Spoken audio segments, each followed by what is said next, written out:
Welcome to the Democracy Podcast. I'm Henry. And I'm Jesse. And today we're going to discuss a little bit about why democracy is so important in the history of American democracy, looking at the state of our democracy prior to 1965, then taking a brief look at the Voting Rights Act of 1965 and how that transformed our democracy at the time, and then talk a little bit about the modern day, how our democracy rates today, and the modern threats and attacks that are threatening to undermine our democracy.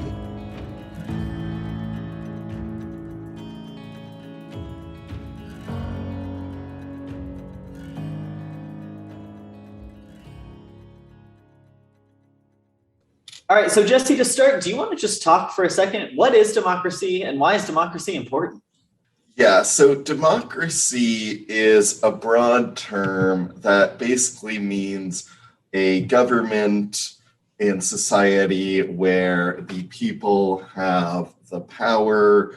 It can come in the form of representative democracy, and that's generally what we're going to be referring to when we talk about democracy, where the people get to elect officials who write the laws, who execute the laws, who do all of that sort of stuff. And then it can also be direct democracy, where people are actually voting directly on laws, legislation, and things themselves. And there are also other forms beyond that, but it's basically a form of government in which the people have the ultimate power, as opposed to a monarchy, an oligarchy, others where some small group or single individual has all the political power. Well, and why do you think democracy is important? That's sort of like a big question to ask of one person, for sure. And us as Americans, pride ourselves from the time we're really little on how good of a democracy America is. But what are some of the real benefits that we see from democracy, and why is democracy such an important system? Yeah, so the reason democracy is such an important system is because it's ultimately one in which the citizenry can peacefully bring about changes in government in a way that is not possible elsewhere.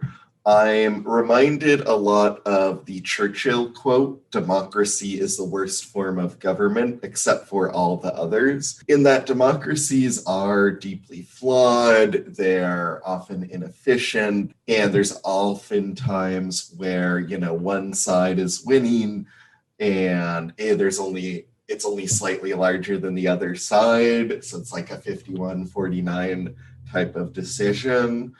But ultimately, we haven't found other forms of government to be as stable over the long term and as free as others. That combination of having a high degree of freedom and civil rights and also stability of government, no other form of government can really compete with democracy.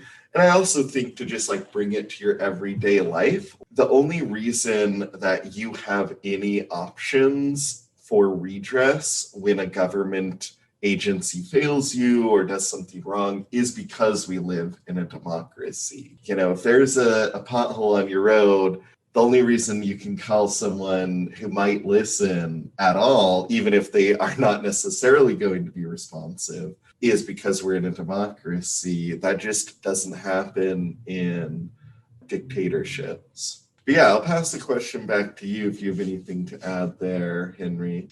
I think, that's a great point, that democracy is just our best form of government that we've come up with as human beings, to have a system where society is, accountable for the needs of individuals that don't already hold power or political sway or influence. And enough people get together and want something, in theory, in a healthy democracy, they can make it happen. If it's the popular will, it generally can happen. I think Americans, one thing that we have that unites us from a really early age is a common core understanding of the three legislative or the three branches of government, the executive, the legislative, and the judicial, and the understanding that America is a democracy. It's one of the early democracies. It's a model for the rest of the world, and it's been in place for hundreds and hundreds of years. That's, I think, if you polled people on the street, you might even get a majority of them to give you some sort of agreement on those statements. So I don't know, do we want to take just a second to look critically and think about how political scientists understand and rate democracies? And Jesse, do you want to spoil it for us? How healthy of a democracy has America had in the past? Yeah, we're going to take a look at American democracy, both how it ranks today and also how it looked in the past. But first, I want to talk just a little bit about what's called a democracy index. These are ratings for democracies. There's a number of different ones out there that we looked at from groups like Freedom House, and The Economist magazine has a group that looks at this.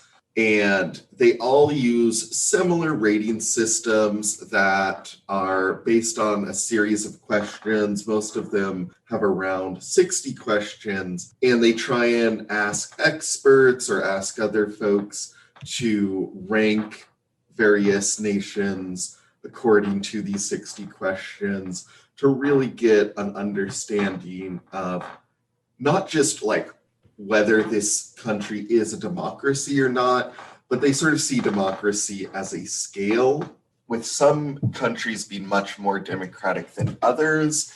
And the Economist group had what were called full democracies, then below that flawed democracies, below that hybrid regimes, and below that authoritarian regimes, I believe, were how they broke out the rankings in that particular survey. And a lot of them will break it down by four categories like that.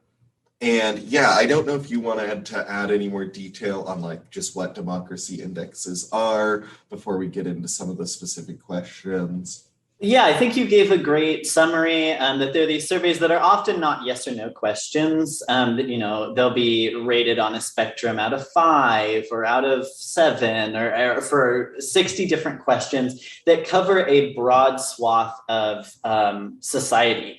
As you might expect, like trying to pin down how good a democracy is involves a lot of different factors. In the Freedom House document, they use questions related to civil rights, economic and social rights, the rule of law, military and police control over government, corruption, freedom of media. So there's lots of different societal aspects that get rated. But maybe we want to give folks an example of just a couple of those questions. Yeah, absolutely. And that's an important point too, is that, well, a lot of stuff is about elections, how they're administered, how fair they are. There's more than just elections to a democracy. And in fact, a lot of dictatorships in the modern era have some form of election. It's obviously not a free and fair election, but they still often use elections because they bestow a lot of legitimacy, and they can also be a useful tool for finding opposition, as well as just building public support for the regime. But so let's look at a few of these questions in the document from Freedom House, which are, do people have the freedom of movement, expression, and association? Are electoral laws fair for all political parties and groups? Is registration and voting open to all citizens who meet fair requirements? So I don't want to burst anybody's bubble. No, you can jump in here too. But when you start to look at these questions and think critically about the health of your democracy, you start to think, well, maybe is registration and voting open to all citizens? in America, you start to see that there are holes in, maybe your system, like Jesse said, that go above and beyond. Are there elections and do people vote in the elections? That would be like a very overly simplistic way of understanding this sort of thing. So I think we want to start with looking at how American democracy would rank pre-1965 when the Voting Rights Act was passed. We have this mythology that American democracy began in 1776, and that we've been working on making it better from then until now. But if you really take a hard look at what American democracy looked like before the Voting Rights Act, you would be hard pressed to find America to be at all a functioning democracy. And I don't know, probably in that third category, I don't remember exactly what it was, the hybrid regime that you stated. Or for some folks, it would have been closer to an authoritarian regime, I'm sure. But I don't think we're going to go through the entire breadth of American history, but let's just take a look. Jesse, do you want to just describe what democracy looked like right pre-1965? Maybe in 1960, what did voting in America look like? Yeah, so I think that is a very good point. And, we do have this idea of American democracy going all the way back to 1776. And we have always had elements of democracy in our government, at least since the founding and many colonies even before then. But they were not at all what we would consider full democracies. And I think even as recently as 1960, if you were to fairly rate the US democracy, it would probably fall even below that flawed democracy category. Because in 1960, almost no African Americans in the US South were able to vote. And that's where the majority of African Americans, both then and now, lived, is in the US South. And in fact, you had incredibly low participation in elections in the South. There are just so many barriers that were placed by Southern states on Americans in the South, specifically targeting Americans of color and Black Americans in the South to disenfranchise them. So to give you an example of this, in Mississippi, the 5th district in 1962 in the midterms had about 40,000 votes, and slightly less, and that district had more votes than any other district in Mississippi. In an Illinois district that was similar size to that one, there were 133,000 votes cast. Wow. And what that shows is that voter suppression, and specifically the elimination of the ability of Black Americans to participate, drastically lowered who was actually able to vote and participate by just a huge percentage in the South, even compared to the North at that time. And outside of the South, most states were broadly Democratic. They certainly had more barriers to voting than we do today. There were not the same level of mail-in voting or early voting that we have today. But it was generally fairly easy still for most folks to be able to vote outside of the South. But in the South, they used a multi-pronged attack to disenfranchise Black Americans. And those included literacy tests, which have become very infamous now, where you had to pass this test to vote, and they were very selectively judged and enforced such that almost no Black Americans, even educated Black Americans, would pass them, whereas many white people were allowed to pass them or not even administered them by the white registrars in the South.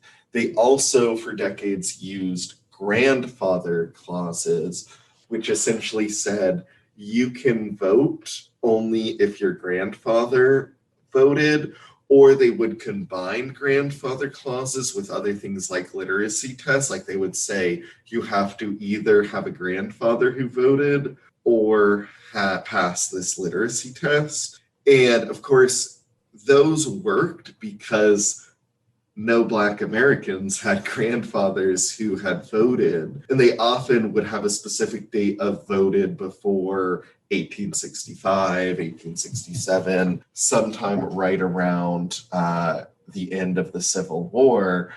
And again, of course, no Black Americans could have voted at all before the end of the Civil War. That was before the 15th Amendment and when slavery was actively happening. They also used poll taxes. And poll taxes, they might actually be the worst of all of these. They're egregious. I just saw online, I think on Twitter earlier this week, that someone had been digging out their grandparents' attic and found a receipt for a poll tax that, adjusted for inflation, was $55 to cast a vote. That is insane. Like, we already have low participation among poor and disenfranchised people in this country. Can you imagine if not only did you have to organize them and get people out to vote, but they also had to pay the equivalent of $55? It's egregious. Yeah, absolutely. And those also hurt Black Americans the worst. And they were sometimes combined again with grandfather clauses. Although interestingly, after 1915, that wasn't an option anymore because the Supreme Court did eventually strike down grandfather clauses as violating the post-Civil War amendments to the Constitution, which was super obvious to everyone at the time and kind of crazy that it took until 1915. But they did strike those down, but poll taxes continued into the 1960s when we passed another amendment to the Constitution that actually explicitly bans poll taxes. And in addition to the cost themselves, poll taxes are incredibly corrupting because politicians and wealthy people would offer to pay the poll tax for people who would vote for them. Literally, they were straight up just paying people explicitly to vote for them. And early on, this may have been even before the invention of the secret ballot. I should look up exactly when Southern states started using a secret ballot. But in the 19th century, most states did not have a secret ballot. In fact, you often went into a polling place with a pre-filled out ballot you got from a political party and just put it in the box. That was how we used to vote, and that led to a lot of corruption. Secret ballot is just that you go, in theory, no one knows who you voted for except for the person counting your votes, or not even because it's digitized at that point or whatever. Yeah, so a secret ballot, it means you do not have to say publicly who you're voting for. So you vote, and if you've gone and voted in person, it's even if you have to hand it to someone for them to scan, they'll put it face down, they won't look at it. And that's actually very important to the robustness of American democracy because it does two things. One, it allows people to vote for folks who they would be uncomfortable voting for if they knew everyone would know. So you can vote for a candidate who you believe is the best, even if your neighbors might judge you for that because it's secret.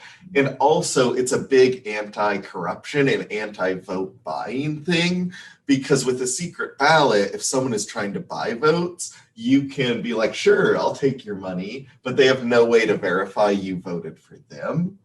Before the secret ballot, they did have a way to verify that you voted for them. Oh, that's so crazy. Okay, the next thing on the list, I don't know about this. I need you to describe this to me. What is an all-white primary? Yeah, so in the South, the Democratic Party for decades prior to the Voting Rights Act had all-white primaries. So these are primary elections Similar to the primary elections you might vote in today, if you were to vote for, the Democratic nominee or Republican nominee for Congress, for House or Senate in any state today, the basic concept is the same, and they were state administered elections just like they are today.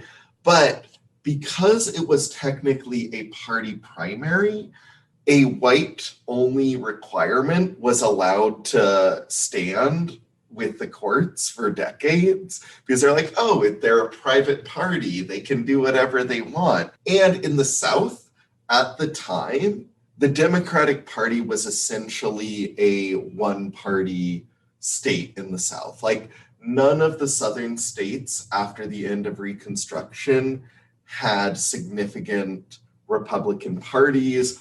All the political power was held by Democrats. And if you look at elections in the 1950s and 60s and 40s, you will see just like tons of unopposed Democrats running for re-election in the US South just all the time for House and Senate. So the fact that not only the states as a whole were Democratic, the Democratic Party won almost all the elections, and then to vote in the Democratic primary at the time, you had to be white. Like, it was a literal requirement.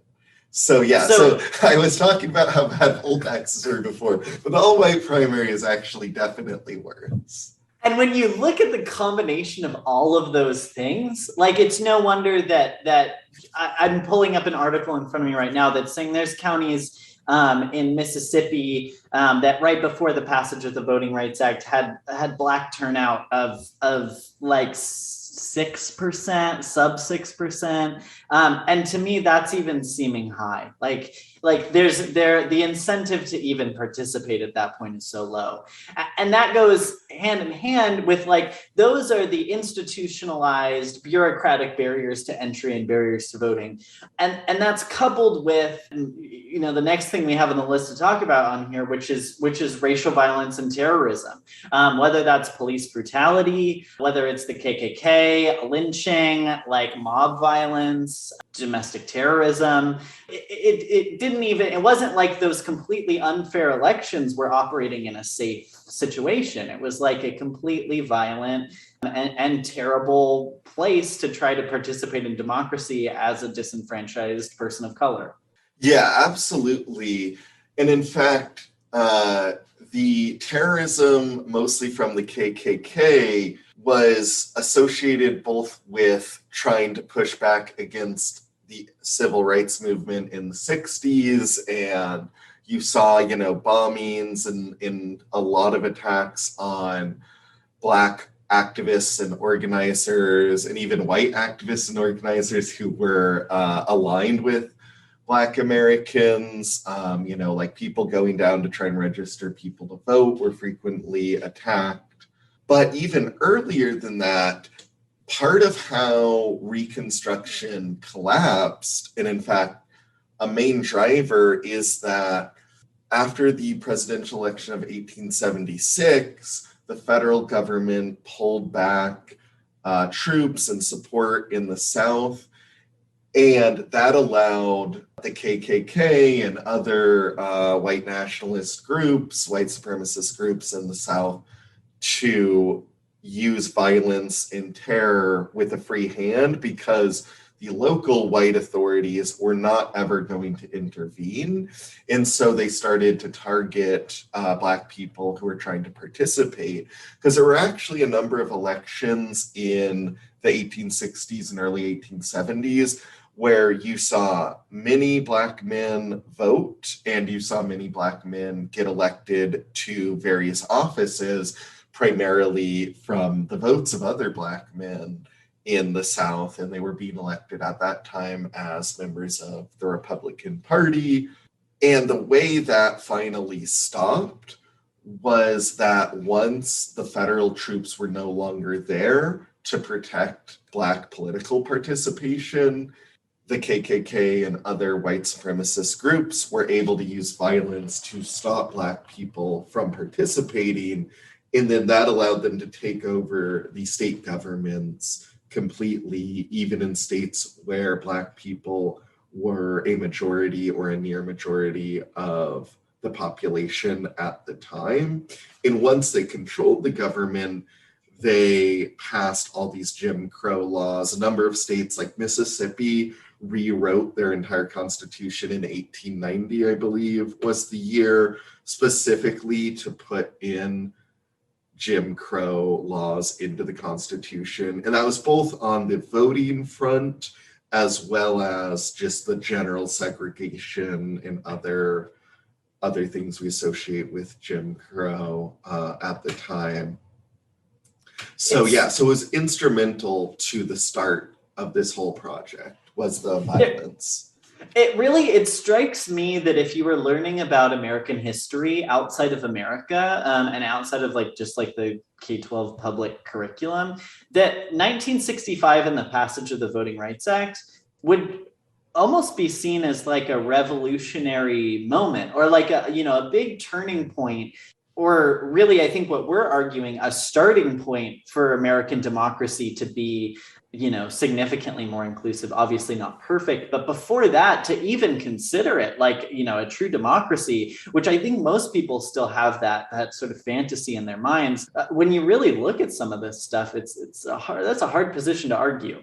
Yeah, absolutely. My position is that 1965, August 6, 1965, when the Voting Rights Act is signed into the law, is the start of full American democracy, where America is a true, robust democracy for the first time. And even then, it's still not perfect, far from perfect, but it becomes close enough to the democratic ideal that you can consider it, okay, this is clearly a democracy.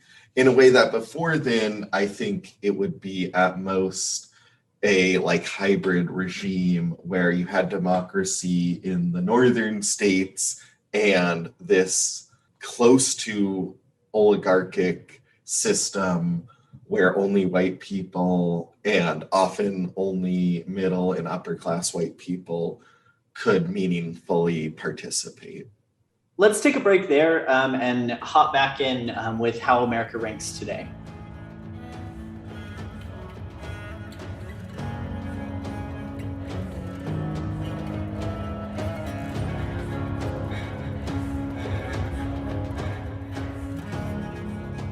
So we just talked a little bit about how prior to 1965, the South was anti-democratic, that there was a huge portion of the Black population that was not able to vote.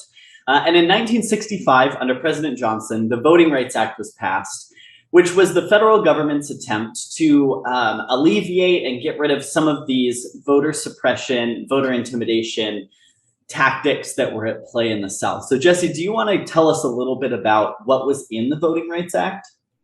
Yeah, so the Voting Rights Act was a really large and aggressive bill targeting these types of voter suppression measures. And broadly speaking, we won't get into all the nitty-gritty of it, and it's also been amended several times over the years. We'll mostly talk about the original Voting Rights Act and where it stands today. But so it had two general types of provisions. One were general provisions that applied to the whole country that banned voting qualifications or prerequisites to votings that were designed in a manner which results in the denial or the abridgment of the right to vote on account of race. It was later also language minority status was later added there, but basically those applied to everywhere in the country, and they gave people the option to sue when voting restrictions were passed that would disenfranchise them or limit their ability to vote because of their color.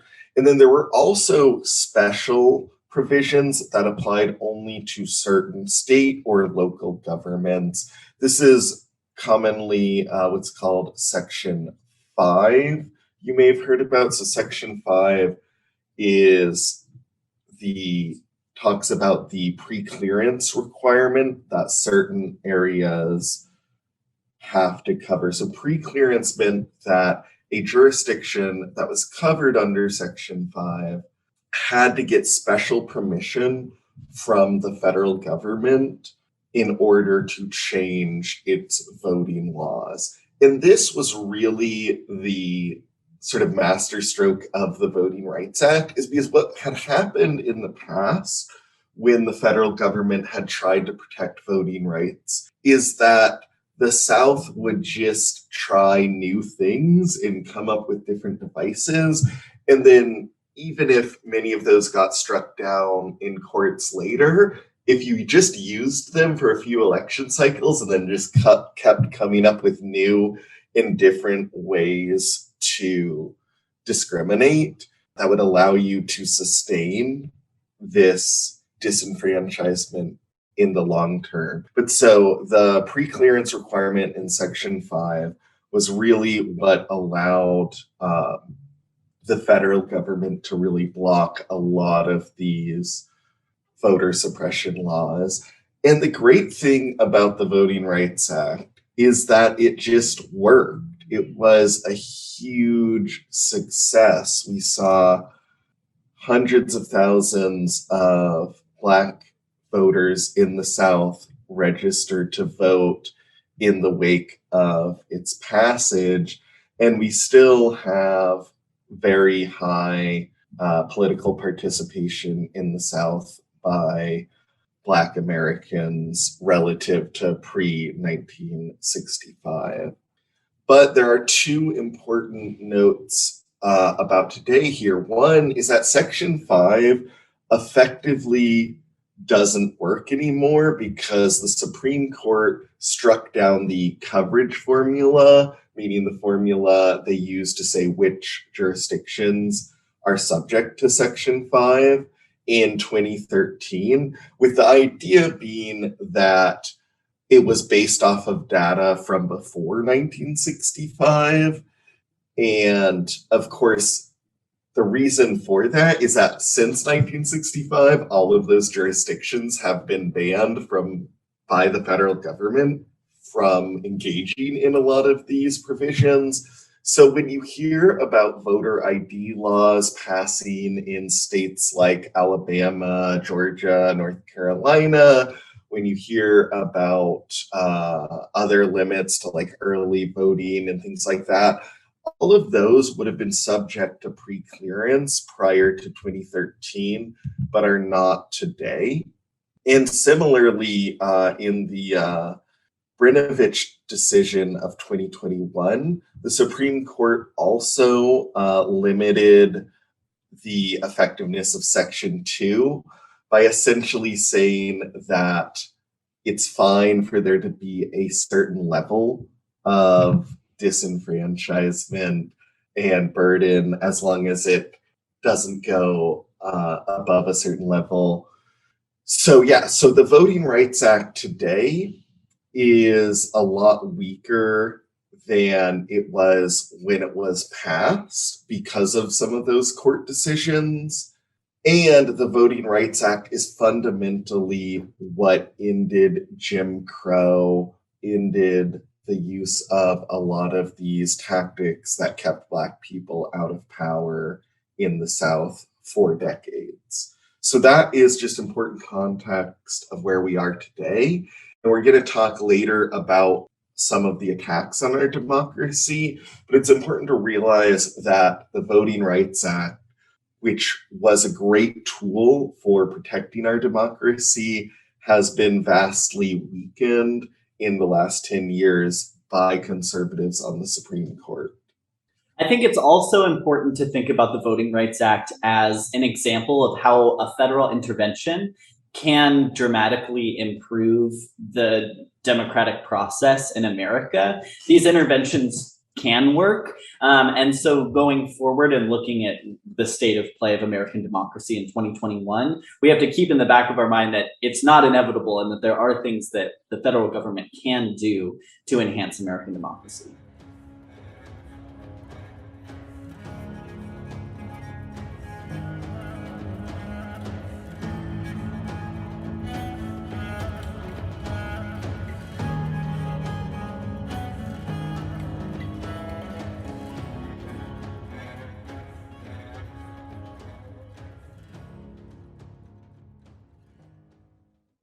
All right, so before the break, we talked briefly about how political scientists measure the strength of different democracies around the globe. And we talked a little bit about how the South before 1965 and the Voting Rights Act really couldn't be considered a democracy. So I think now we want to transition into looking at using some of those metrics to see how America rates as a democracy today in 2021.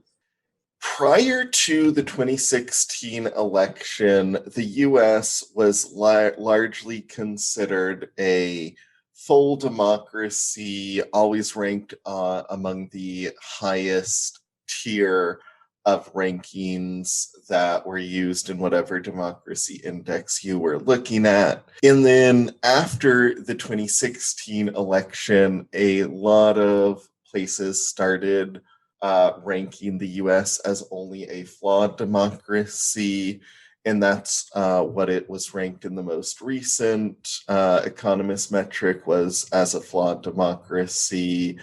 And the Freedom House annual ranking saw an 11-point drop from 94 out of 100 possible points down to 83 out of 100 possible points in the last decade, and that puts us behind countries like Costa Rica and Slovakia, and of course the United Kingdom and others.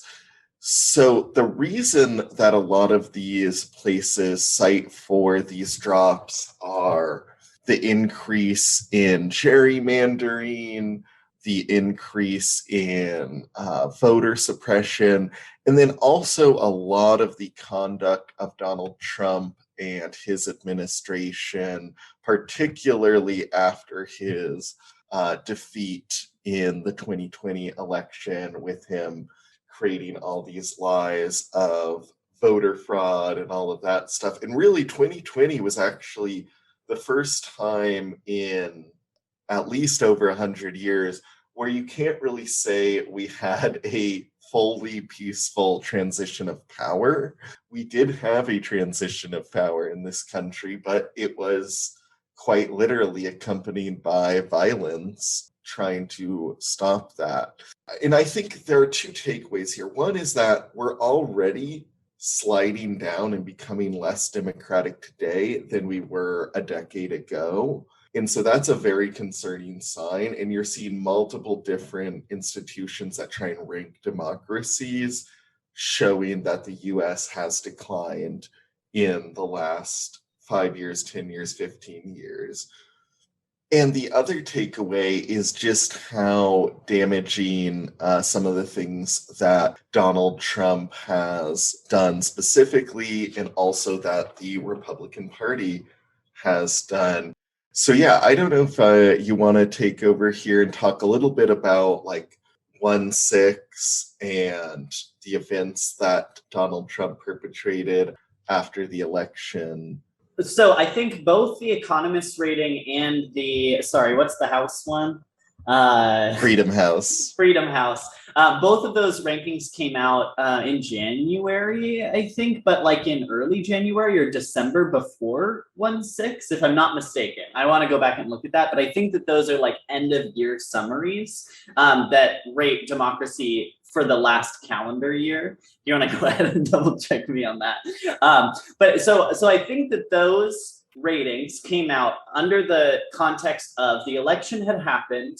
It was being actively contested via, what we saw as the start of the big lie, with Arizona continuing to count votes, Donald Trump and his allies getting on TV, Rudy Giuliani, and claiming that the election had been stolen or that there were fraudulent votes cast, just casting doubts on what we've seen since then as being the most secure and like legitimate election of all time. And so when you look at the 2020 election, moving through the fall, we knew that there was pressure building. I think everyone had the sense that there was a bated breath in anticipation to see whether or not Donald Trump was actually going to step down from office. And that came to a head on, as we all know, January 6th. When he got out in front of a large group of protesters and riled them up, and they stormed the US Capitol, and around 5 people died as a result of that, in some of whom died in the Capitol building. And so, that is clearly not a peaceful transition of power. Well, I think we can expect that moving forward, we have a lot of work to do to improve our democracy, and can expect that our rankings are going to continue to be, lower than how we'd like to see them.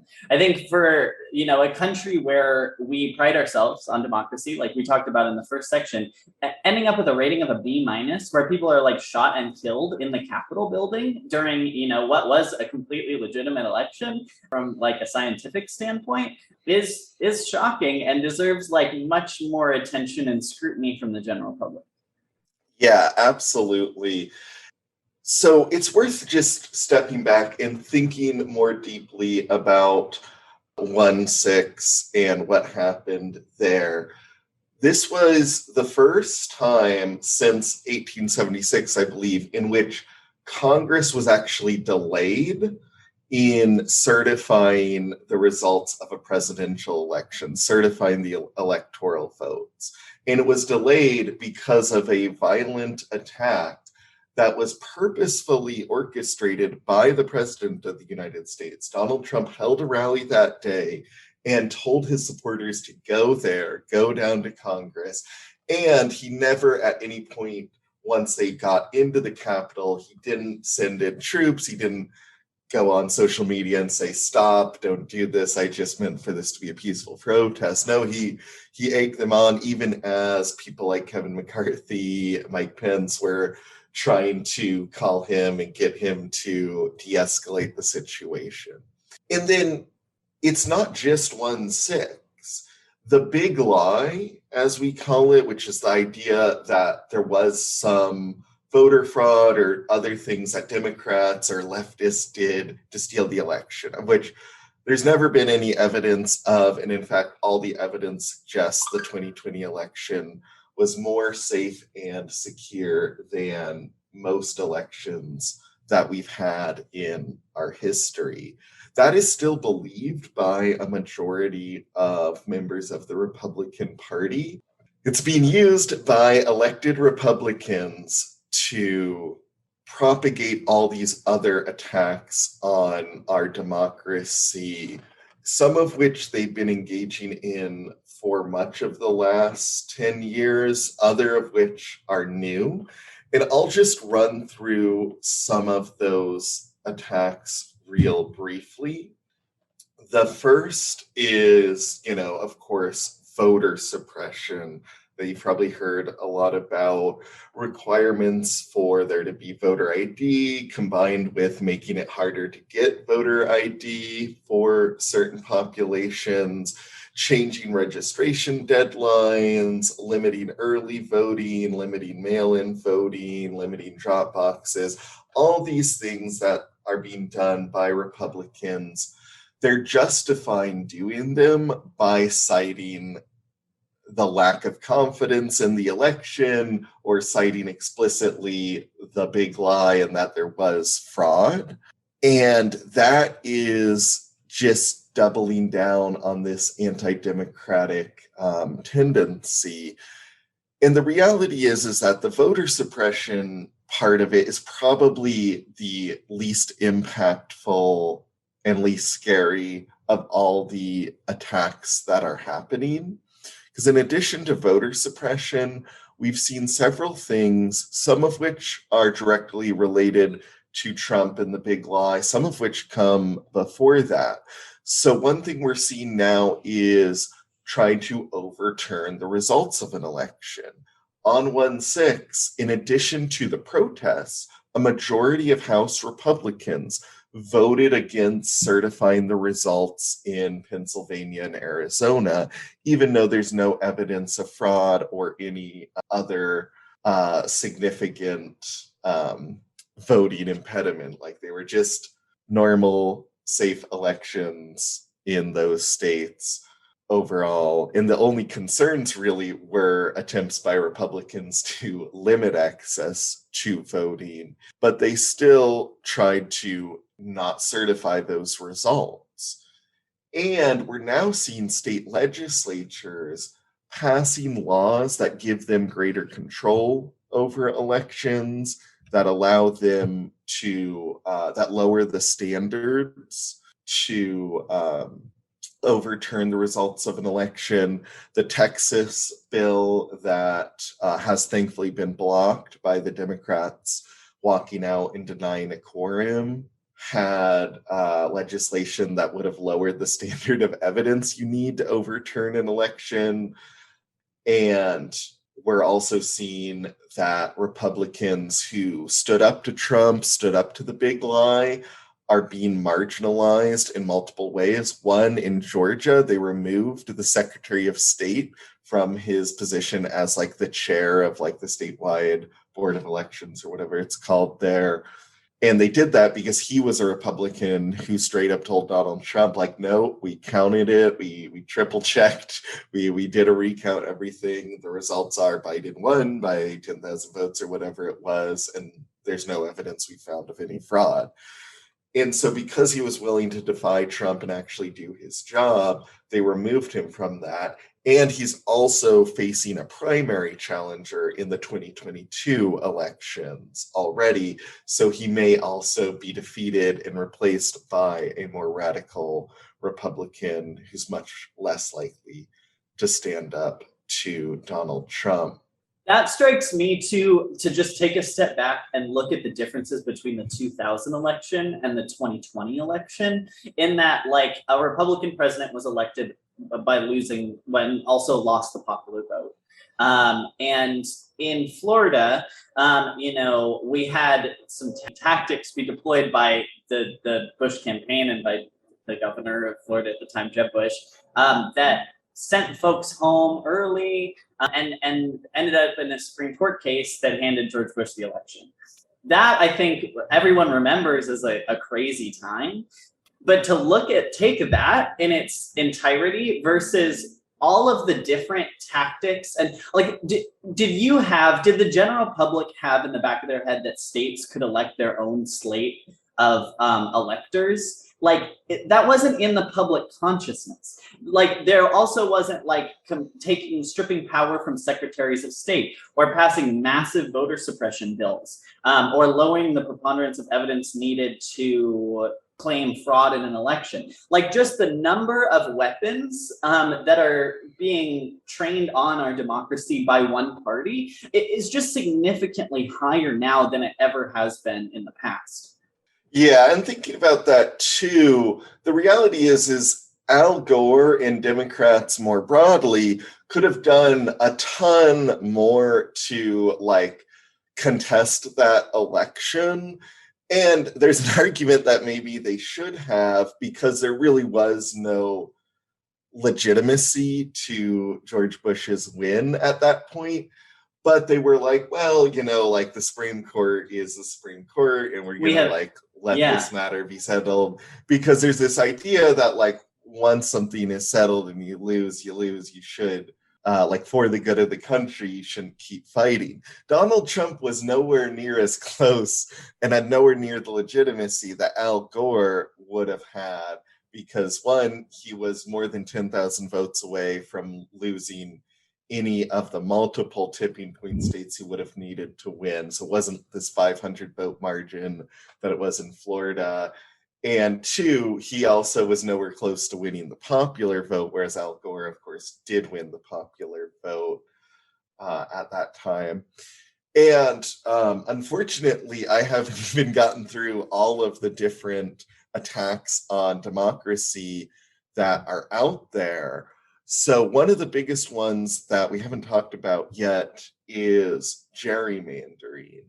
So, after 2010, Republicans controlled a lot of state houses and they gerrymandered many of those state legislatures as well as uh, the congressional districts for the US House. And that resulted in one, Democrats won more votes in 2012 for the House, but Republicans were able to maintain control of the House after that election. And it really blocked Obama from having a second term legislative agenda by doing that. And then they're also gearing up to gerrymander again this year and to gerrymander in states like Florida and Texas and Ohio to try and put themselves in a position where they can win back the House at the federal level, even without having to do any better than they did in 2020. And they lost by over 3 points in 2020. But even more than that, they have gerrymandered some of these state legislatures so extremely that they're not at all democratic. The biggest example of this is Wisconsin. Do you want to guess how many percentage points the Democrats won the 2018 Wisconsin legislative races? Like the total percent of all votes cast statewide. What percent do you think they got in 2018? I would guess they won by 6 points, would be my guess. That's close. That's slightly underestimating how well they did. They got 53% of the vote. The Republicans got 44.75% of the vote. So about an 8-point difference. The Republican Party after that election controlled 63 seats. Out of 100? The Democratic Party out of 99. And 99. The Democratic Party controlled 36. So they control a near supermajority of the Wisconsin State Assembly, even while losing by over 200,000 votes statewide and over 8 points in the popular vote. Most estimates suggest that Democrats would have needed to win the popular vote by over 20%. So to put that in perspective, we think of like Washington State as like a safe blue state. If Wisconsin Democrats did as well as Jay Inslee did for the state legislative races, like they got the same percentage of the vote he got in his last election, they would still not win back a majority, most likely. So it's like if Wisconsin became a safe blue state tomorrow, akin to a Washington or an Oregon in terms of how democratic it was, it would still be controlled legislatively by the Republicans. And that's one of the worst, but like Michigan, Pennsylvania, North Carolina, all of these have very bad gerrymanders that make it so that there's not really a contestation between the two parties. And what that means not only is that Republicans are winning while representing a minority of the state, but it also means there's just no political accountability. And so that's why you've seen the Republicans in states like Wisconsin be so aggressive about not expanding Medicaid, not taking seriously public health measures during the pandemic, because even though many of those things were quite popular, they don't have to care because they don't need to be popular. They can win with 44% of the vote. And so gerrymandering is, I think, the most underrated threat to our democracy. And it should also be noted, Republicans on the Supreme Court basically issued a ruling just a year ago that was like, we are not going to interfere in partisan gerrymandering.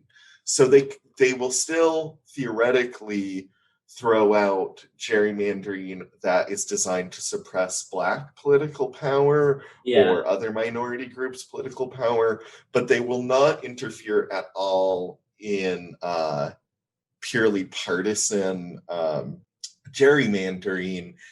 And so, unless we can pass federal level legislation to block gerrymandering or change how redistricting is done, this is going to be a serious problem.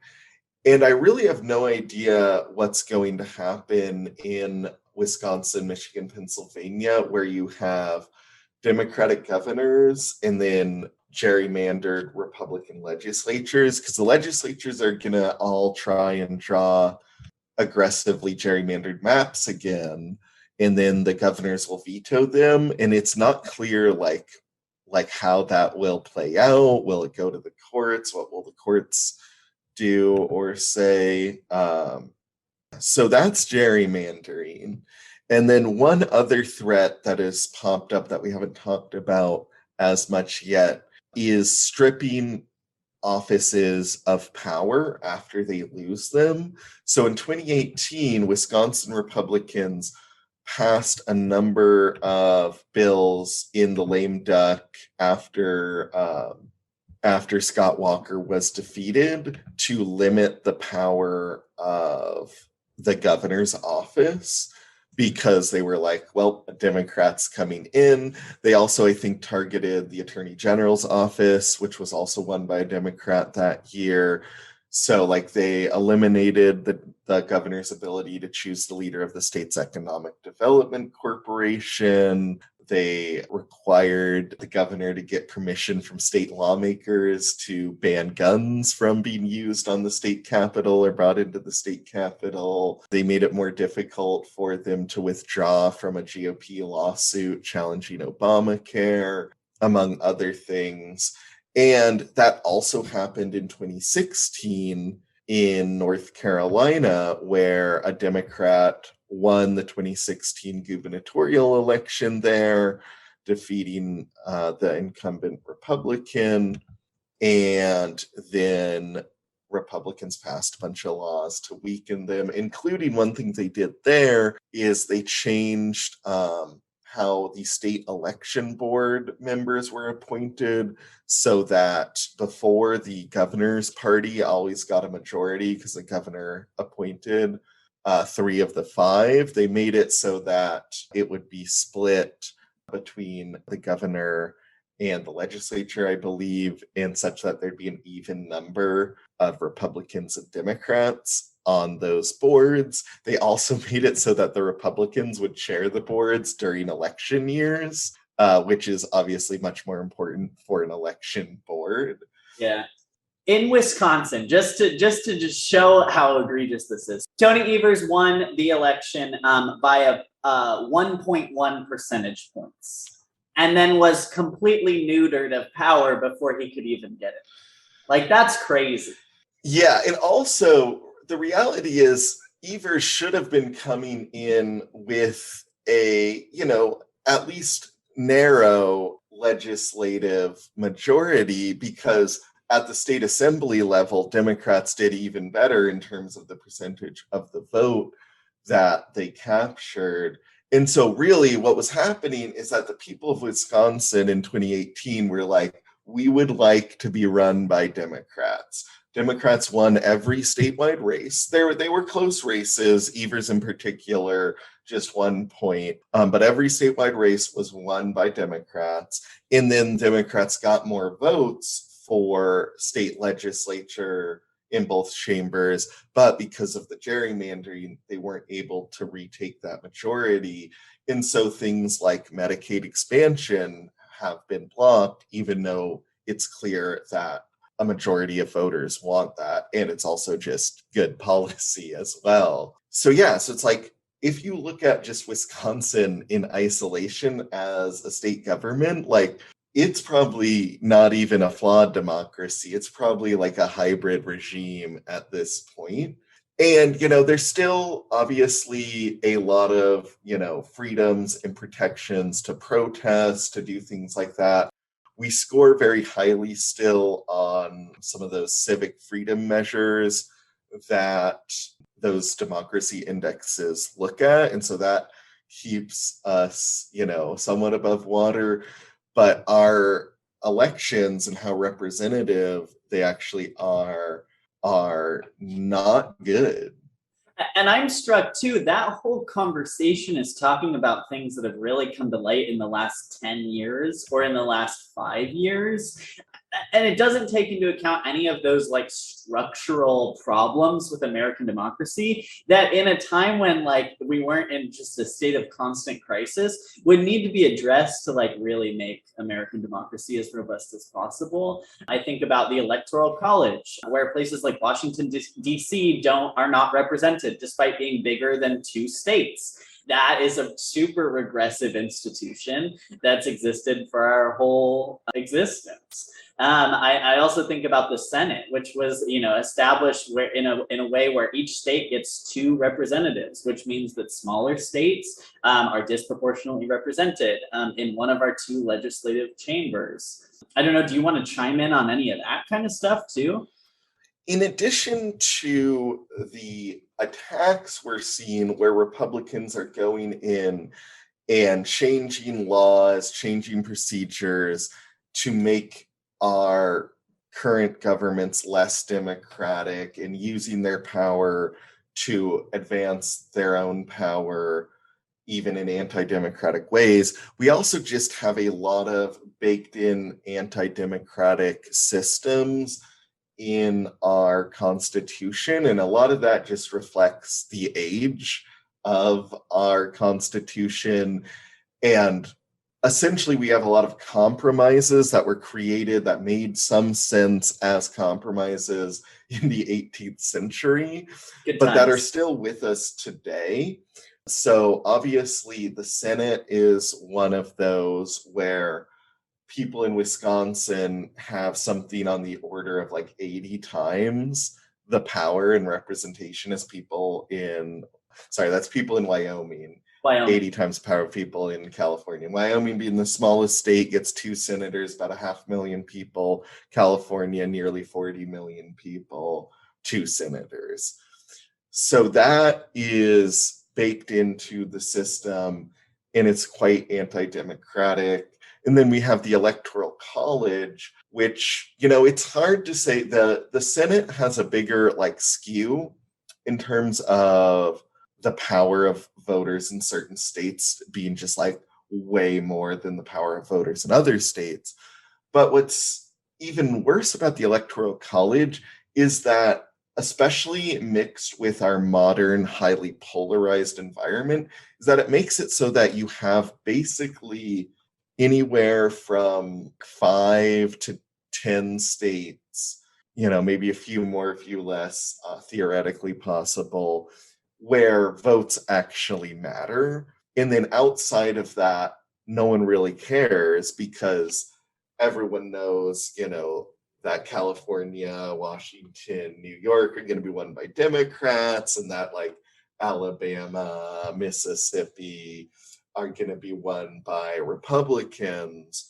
And so there's no point in campaigning there and trying to get more votes. There's no reason for the president to be responsive to voters in those states. They have to be laser focused on states like Wisconsin, Georgia, Florida, North Carolina, maybe, where there's actually a chance that they could flip from red to blue or blue to red, depending upon how well the campaigns are run by the various parties and how popular the various parties are in their policies at the time. So that is extremely anti-democratic as well. And it's also not something that was intended. The Senate was at least intentionally constructed to do what it does, which is to empower small states.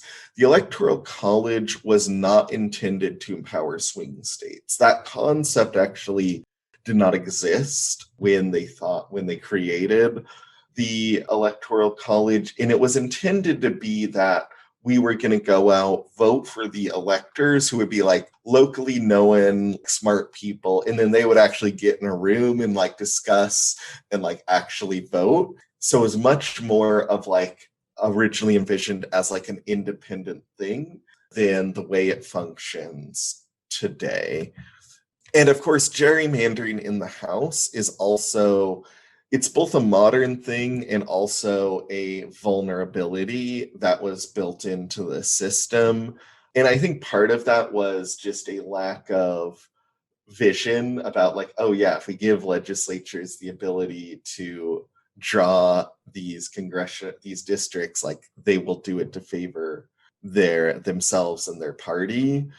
And there was also a hope early on that we wouldn't have such strong parties. Like we did not build the Constitution to accommodate a two-party system. It sort of developed after that. And there's a lot of reasons it did develop that way, and that it makes sense that it developed that way, but it was not in the original vision of the Constitution. And then we also have a non-elected judicial branch that has very powerful judicial review, where they're able to strike down laws they deem unconstitutional that are passed by the legislature.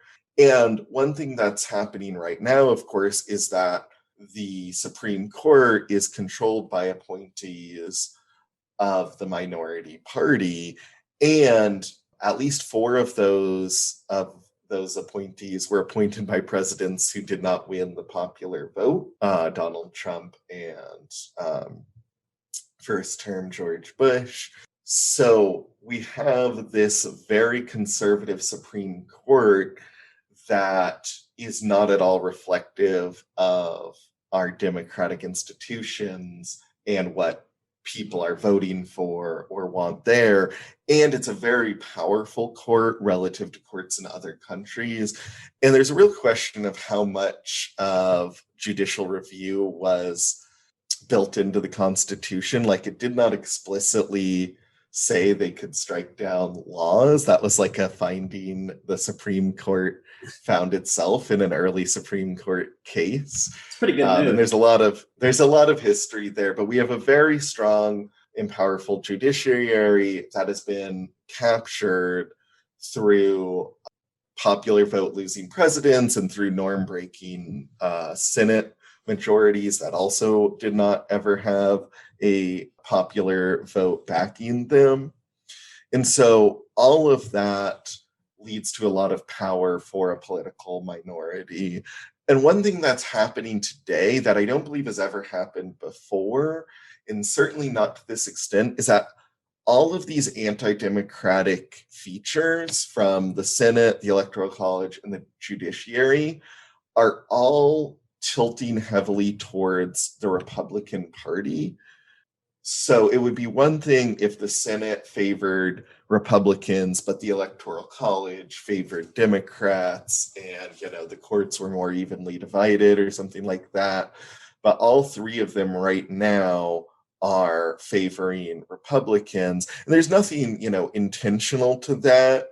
There is some benefit, obviously, to rural areas, particularly in the Senate. And right now in the Electoral College, there's a benefit to rural areas, but that could change. In fact, some people believe that as soon as, the 2030s, you could see that like a lot of these big southern states that have a lot of urban centers like Texas, Arizona, could keep moving left and could be safely democratic.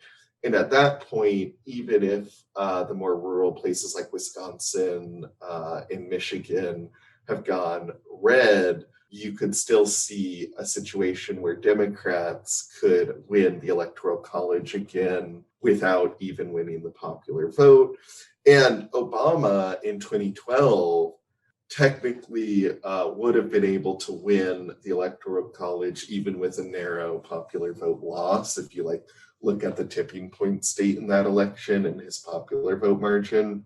So the Electoral College is much more random in who it happens to favor over time, but right now it very much favors Republicans. And obviously that's the only reason they won in 2016 and the only reason the 2020 election was close. And so that combined with the active attacks by Republicans on democracy and also the fresh wave of attacks that Donald Trump specifically invoked and pushed and is still pushing within the Republican Party have led us to a very dangerous spot where it's not inconceivable that we could experience a long-term period of minority rule where the Democratic Party is winning more votes consistently, but the Republican Party is winning the power. And that happened to a large extent for a 2-year period after 2016, but it could become a consistent thing, especially if we allow a lot of these gerrymandering and voter suppression efforts to move forward. So do we want to just take 1 second in wrapping up to talk about sort of the point of this podcast? I think this is going to be the first episode that we're going to actually release. And I think the reason why we're doing this is because you and I and lots of other smart people, smarter than us, are identifying this moment as sort of a tipping point phase for American democracy. In the last decade, we've seen an 11-point reduction in the ratings of American democracy. As democracies degrade, they get easier to degrade more quickly and more severely, I would say. And we're at a point where we are either going to all need to chime in and chip in and work on, another decade-long project to improve American democracy, or, in 10 years we could be in the 70s or 60s on those ratings, and we could live in a radically different country and political system. I think, we're identifying that as a problem that hasn't percolated through the public conscious maybe as much as it should. And I think the purpose of us talking about these things moving forward is to see what we can do to improve that outlook and educate folks. Yeah. So I think our goal with this project is to just educate people about American democracy, both in the present day, and we'll do some historical looks as well, to give people a much fuller understanding, because I think for most folks, they don't have a super great grasp on a lot of these issues. And I think there's a naivety that we've been a democracy for so long, and that therefore, we're going to just remain a democracy forever. And there's no, it's almost unbelievable that there could be a threat. But when you actually look into these issues much more deeply, you realize that that is not the case. So we want this to be a source of education for folks to learn about that. We're also going to talk about some of the potential solutions, how we can push back against this as citizens, and how elected officials and others can change the course, because there's definitely an opportunity for us to move closer to a full democracy and to get back to being a full democracy, as well as there is a risk of us slipping into becoming not just a flawed democracy, but like a hybrid regime, or even worse over the long term. So we're going to talk about the threats to American democracy, the solutions to that, and try and put that in context. And then we're also going to try and make the case about why democracy is so important and so valuable to all of us living our most full and complete lives as well. So thanks for listening, everybody. Thanks, everybody. Go ahead, like and subscribe, and we'll be back soon with another episode.